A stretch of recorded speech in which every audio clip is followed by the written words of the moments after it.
Today we're going to be gathering around the one place that everyone in your Lego town needs to visit. Whether it's to send a letter, a package or a money order, pay a bill or buy some stationery, it all seems to happen at the post office. But we're not just heading back to any random post office. Our return address is the time when ABBA made their last public appearance. The world's first computer virus was found, and Michael Jackson released Thriller, the biggest selling album of all time. Yep, we're being delivered all the way back to 1982. Of course, any postal service to work, it needs good workers and versatile vehicles to get the mail to the people of the Lego town. So today, we're shining a spotlight on a couple of absolute classics from 82. Set 6362 Post Office, and as a bonus to this review, the iconic set 6651 Postal Van.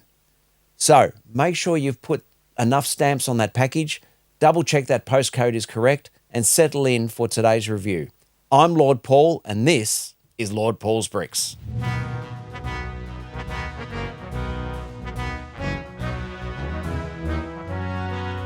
Hi, and welcome back to Lord Paul's Bricks, where we don't just review Lego, we're rebuilding our classic Lego town one vintage piece at a time.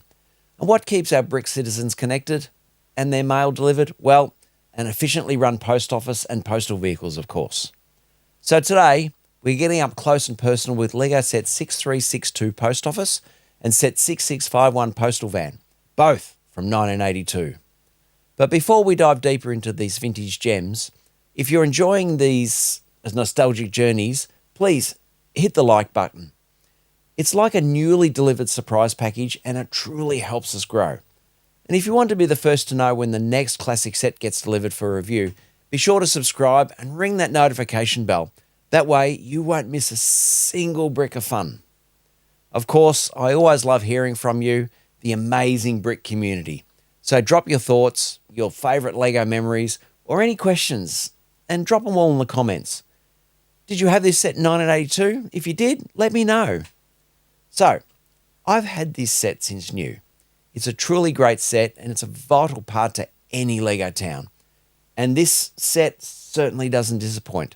It's two sets actually, so double the win. The post office comes with 128 pieces to make the building and its utility vehicle and has one minifigure. With its big sign above the door, an exceptional utility vehicle to carry the packages, and a very talented postal worker, this set has great playability all of its own. But adding the additional set 6651 Postal Van really makes a complete postal network. The van comes in 39 pieces and has another single minifigure. There were only 3 other town or city-based postal sets released after these two, but none of them lived up to the standard set by these classics. Sure, there was a post office in the Winter Village line, but that's not really suited for your classic Lego town.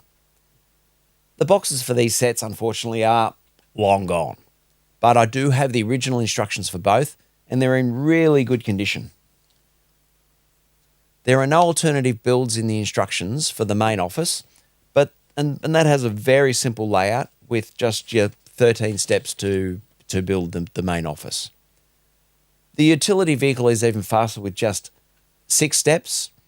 And the instructions for the postal van do include some alternatives, which is a nice touch, although they aren't the most creative. Nothing in our Lego town works without the minifigures. So let's stop talking and let's start looking at them now. The postal network needs dedicated and efficient staff to support the multitude of functions they're responsible for. And these guys seem to have it covered. Both of these postal workers, unfortunately, are identical though. Their red torsos feature a white printed jacket design and a white postal logo. They finish off with black leg assemblies and black caps. This specific printed torso on both of these minifigures was in 7 building sets and 6 people packs between 1982 and 2012.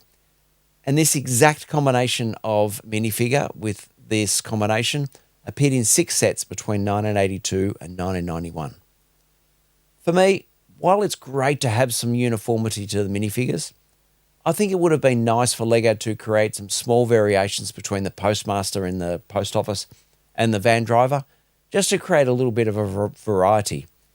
It would actually be interesting to ask these workers, what's it like to work with somebody who looks identical to you? I'm sure the feedback would not be too flash. But enough of discussing the two identical minifigures. I think it's time we made a start on our usual piece analysis. So let's see what special bricks and pieces that we have in these sets today. If you're new to the wonderful world of Lego, you might not know that Lego pieces have had quite the journey over the years. They've come and gone, they've evolved, and in some cases, they've even made a triumphant return. But this is the part of my reviews where we geek out on all of them. The pieces that once were, the pieces that made brief cameos, and those truly timeless elements that have literally stood the test of time. So not surprisingly, if you've seen my previous reviews, our first unique parts for both of these sets are the sticker sheets. The signage for both of these sets is a combination of stickered and printed pieces, but the designs on them are really, really good. The post office stickers feature a large sign over the door, some opening hours stickers for the front door, and a small logo stickers which are used for the vehicle. There's also some spare stickers the same size as what's used on the vehicle, but unfortunately I don't have the leftover stickers from the sticker sheet. For me though, and it's a little bit unfortunate that the main sticker above the front door, is one of those that is placed over multiple bricks, which is this one. And as I've said before, it makes it a pain to rebuild the set in one of the alternative designs. It would have been great if the sign was maybe placed on a 1x4x3 panel, like this one, and it's like the one on the Postal van. The stickers for the Postal van include two large stickers for the side of the van, which are these. The logo on the post box, however, and the same as the post office, these were printed, and this is actually quite a bonus for these sets. The post office boxes themselves, these ones, were actually introduced with this line of sets. The design of the box here has solid studs on top, while later versions that are still used today have open studs. After being introduced in these sets, the box with solid studs featured in 29 sets through to 1996. The same box but with open stud versions has been in over 480 sets since 1990, and it is still used today in 2025. The design of the door, though, is unchanged and has appeared in over 450 sets. Another nifty piece introduced with these sets is the 1x2 white tile with blue lines and a red square pattern that looks like an envelope. This has appeared in 90 sets all the way up until 2021, at which point in the early 2020s, it was replaced with an updated design, which looks much more modern. On both the van and the utility vehicle, the underside features a 4x5 vehicle base plate, which has integrated mudguards. It's actually quite a handy piece, as indicated by its use at 125 different sets from 1991 all the way through to 2010. The back of the driver's cabin and the roof are a couple of hinge pieces that were very common on vehicles at the time.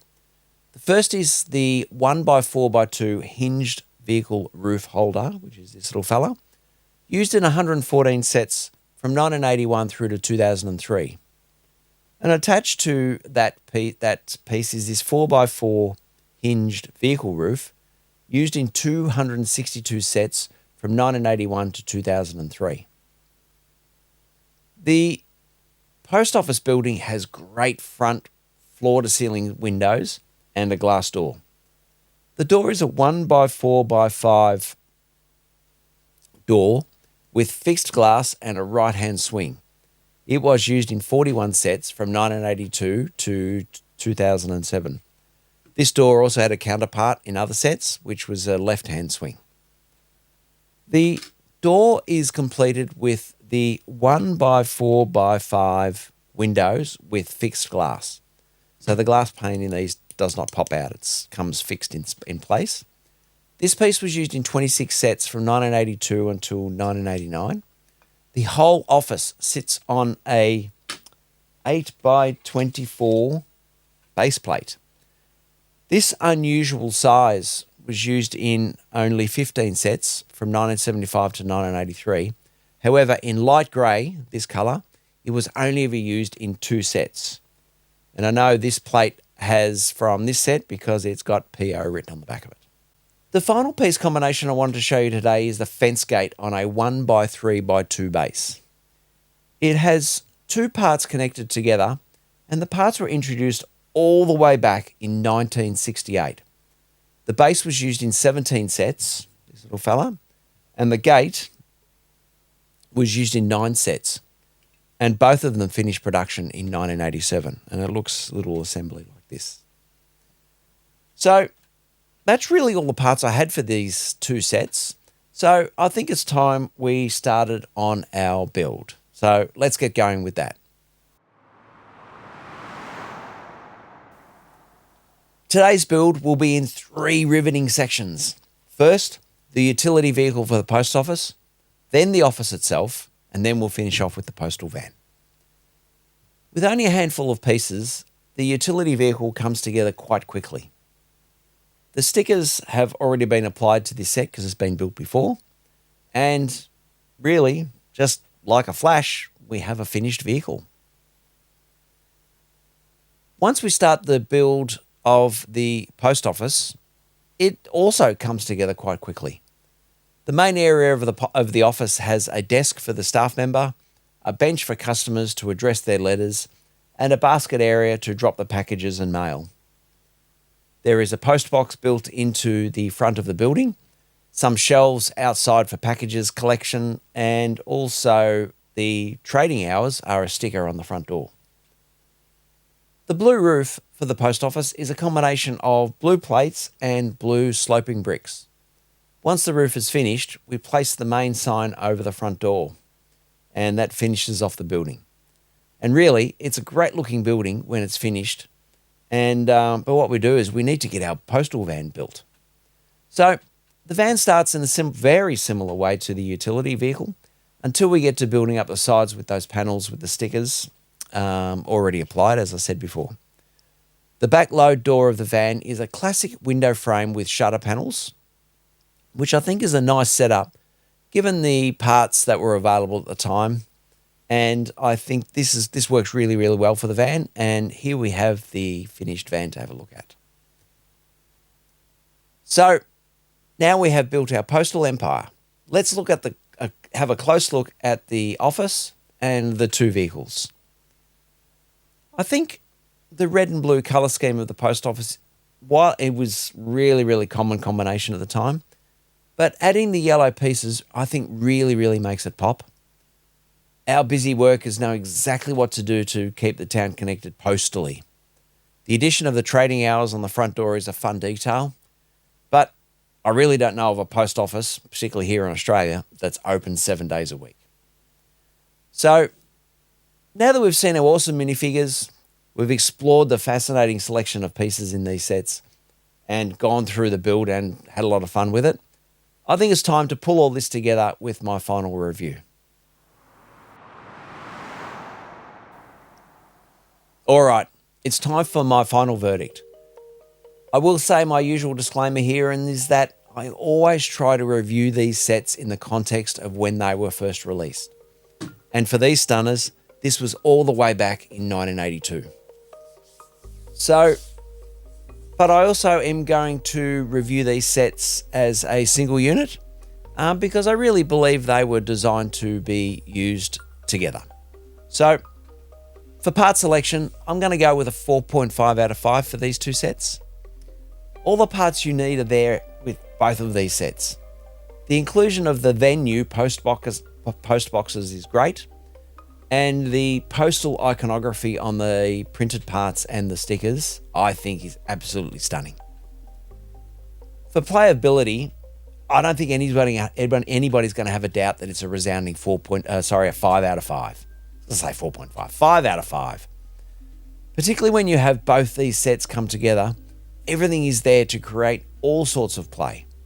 Put your mail in the box, the postal workers will collect it, and they'll make sure it's delivered to its destination. I just think it's fantastic. The minifigures let down a little bit though, with 3.5 out of 5. They look great, but they are let down by having both sets with identical minifigures in them.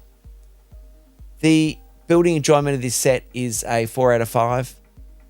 A set is always a good score for me when it includes a vehicle in addition to the main structure, and the combination of stickers and printed parts is good.